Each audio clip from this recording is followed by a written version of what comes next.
Alvin colony division పరిధిలో ఎల్లమ్మ బండలో భవ్య Tulasivanam apartment వాసులు నిరసన వ్యక్తం చేశారు.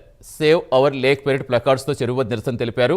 చెరువులో డ్రైనేజ్ నీరు కలవడంతో నానా ఇబ్బందులు పడుతున్నామని వెల్లడించారు. డ్రైనేజ్ నీటితో చుట్టుపక్కల దుర్వాసనతో పాటు దోమలు విపరీతంగా పెరిగి అనారోగ్యానికి గురవుతున్నామని వారంతా వాపోయారు.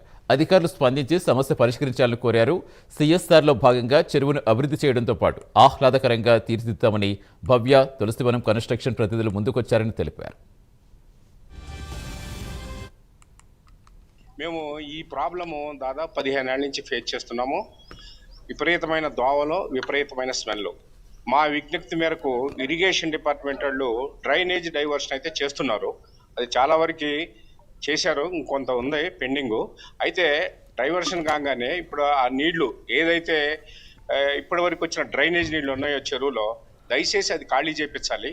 అది ఖాళీ ఇరిగేషన్ డిపార్ట్మెంట్ కానీ జిహెచ్ కమిషనర్ గారిని దీంట్లో కలగజేసుకొని మీ పత్రికాముఖంగా మేము భవ్య తులసివనంలో ఉంటాం. ఏ బ్లాక్ ఫ్రంట్ లో ఉంటాం. అందులో మాకు విపరీతమైన పొల్యూషన్, స్మెల్, ఆ డోర్ ఓపెన్ చేయలేం.